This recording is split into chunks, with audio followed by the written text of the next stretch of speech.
Prime Minister Ralph Gonsalves says a stronger, better CARICOM is an imperative.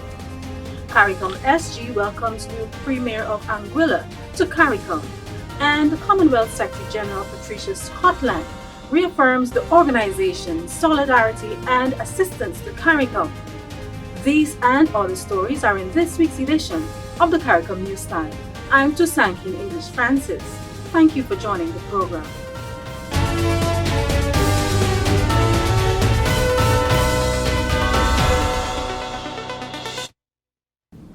Chairman of the Caribbean Community, Dr. the Honorable Ralph Gonsalves, says current global challenges have made it imperative to build a CARICOM that is better and stronger.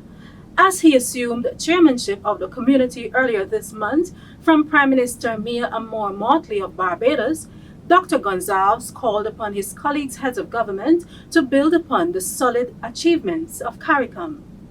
Our CARICOM has chalked up impressive achievements in its 4 pillars of integration: functional cooperation, coordination of foreign policy, security collaboration, and economic integration, including single market trading arrangements. Yet, the quickening pace of the onrushing challenges of nature and the global political economy have made it imperative that we build CARICOM better and stronger, though recognizing its inbuilt and operational limitations.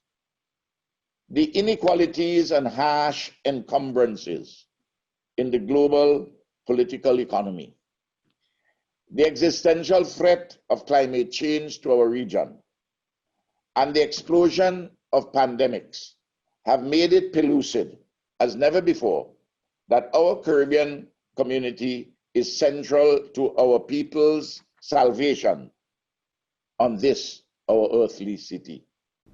Speaking during the opening session of a special meeting of the Conference of Heads of Government held virtually on Friday the 3rd of July, Prime Minister Gonsalves said he has accepted the chairmanship of the community with humility and enduring obligation.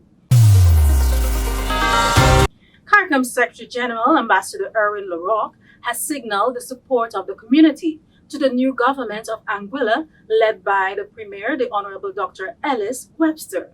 In a congratulatory message, the Secretary General told the new Premier the victory of Anguilla Progressive Movement at the polls on June 29th is a clear indication of the confidence of the people of Anguilla in the policies the APM promoted during its campaign. Secretary General LaRocque welcomed Premier Webster to the Conference of CARICOM Heads of Government. Secretary General of the Commonwealth, Her Excellency Patricia Scotland, has affirmed the support of the organization to CARICOM. In a message to the community on the occasion of the 47th anniversary of regional integration, Ambassador Scotland said the occasion is worthy of celebration, even as she acknowledged it is being done with a somber tone given the regional, hemispheric, and global challenges posed by COVID-19. Across the Commonwealth, we stand in solidarity with our sisters and brothers of the Caribbean region.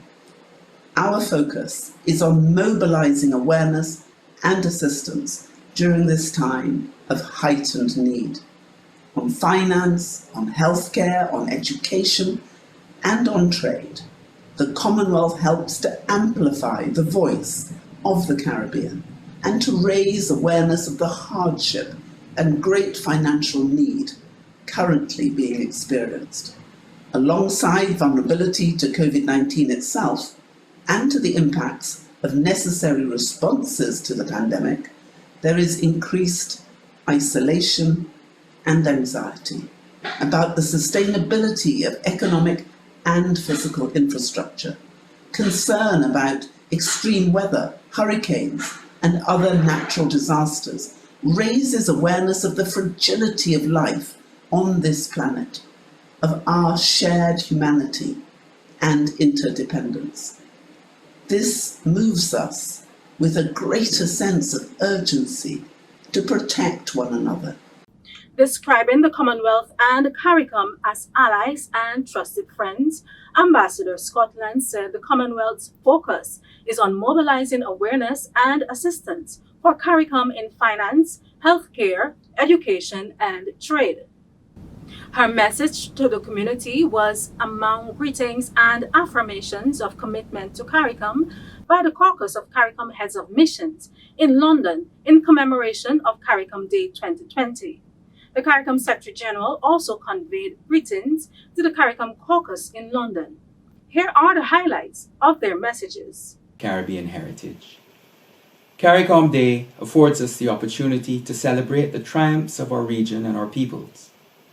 This year, the Caribbean community and those of our diaspora have demonstrated a resilience which emboldens us even in the face of exasperating times. We have witnessed the devastating effects of the COVID-19 pandemic on our communities, as well as the resulting socioeconomic fallout and acute burden on our healthcare systems. Yet, during this dark time in our history, the leadership of the Caribbean community has remained resolute and steadfast. Friends, we must commend the unrelenting spirit of our Caribbean community and those of the Caribbean diaspora who work unstintingly on the front line to protect, comfort, and care for those who need it most. The brave who continue to fight against marginalization and social disparity and champion the need for equality irrespective of nationality, social class, or creed. Our diversity enables the strength and community unlike any other. On behalf of the London Caucus of CARICOM Heads of Mission, it is my distinct pleasure to welcome all our viewers to the first ever virtual CARICOM Day celebration. CARICOM Day is an annual opportunity for us as Caribbean nationals at home and in the diaspora to celebrate our regional identity and unity. It is a time to recognize and celebrate the progress we have made towards achieving shared goals and to renew our focus on the work yet to be done. The region has also continued to punch above its weight in the international community, distinguishing itself as a strong advocate for the interests of small island developing states. The institutional architecture that we have built to help implement the policies and programs agreed to by our heads of government to enhance the well-being of the people of the community has served us well. This is evident during this time of the COVID-19 pandemic. Our institutions, guided by the heads of government, led by the Caribbean Public Health Agency and coordinated by the CARICOM Secretariat, have all worked closely together to support the regional and national responses to COVID-19. CARICOM member states have done fairly well in containing the spread of the virus.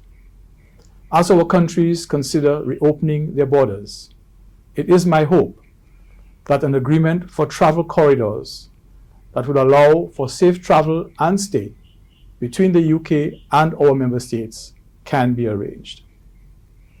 It would be remiss of me not to mention the impact of the pandemic in the United Kingdom. I extend the community's sympathy to the families of those who lost their lives, especially among our diaspora. Antigua and Barbuda is CARICOM. The Bahamas is CARICOM. Barbados is CARICOM. Dominica is CARICOM. Belize is CARICOM.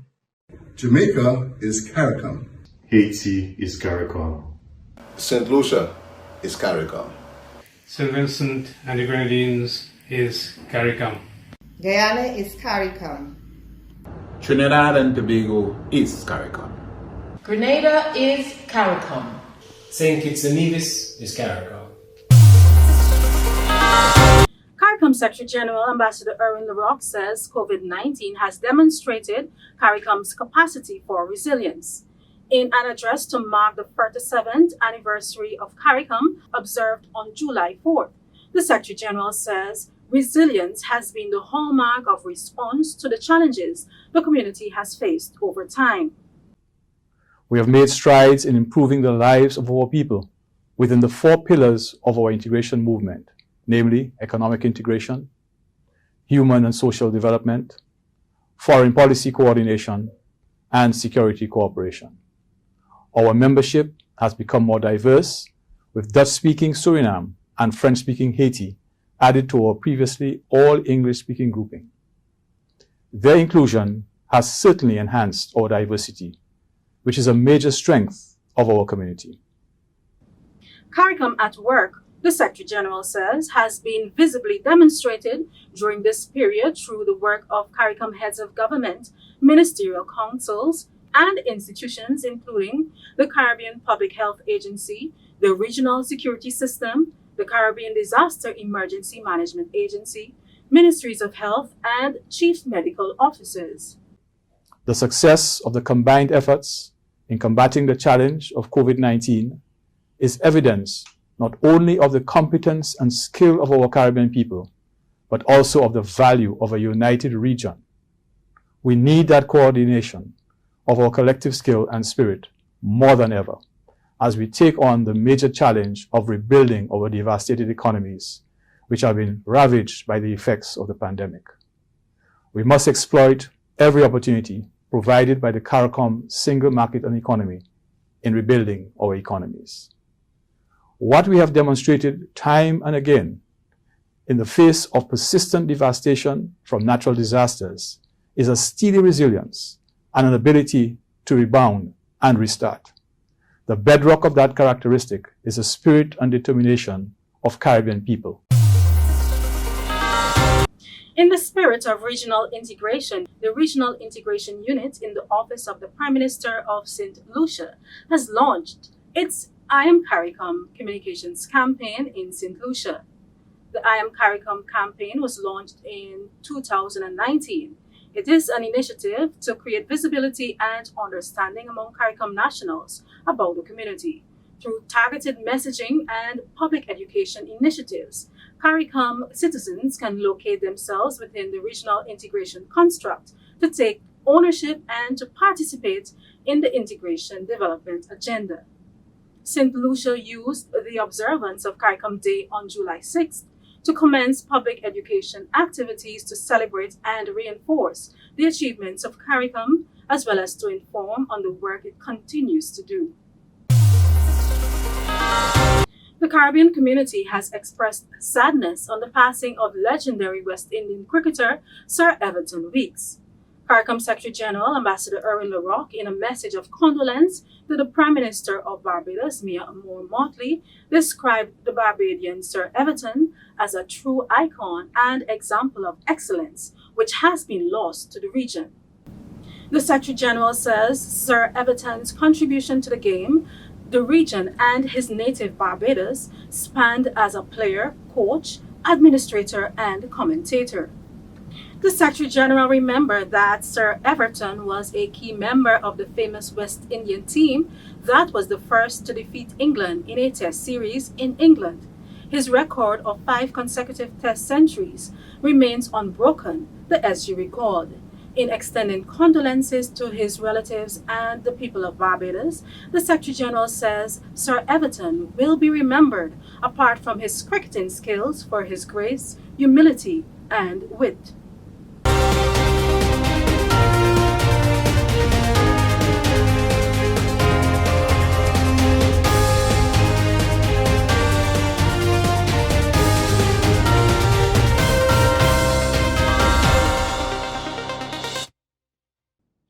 For more stories, you can visit the CARICOM news site at today.caricom.org or the CARICOM website at caricom.org. Like our Facebook page, follow us on Twitter, and be sure to subscribe to our YouTube channel. Thank you for watching. See you next time and be safe.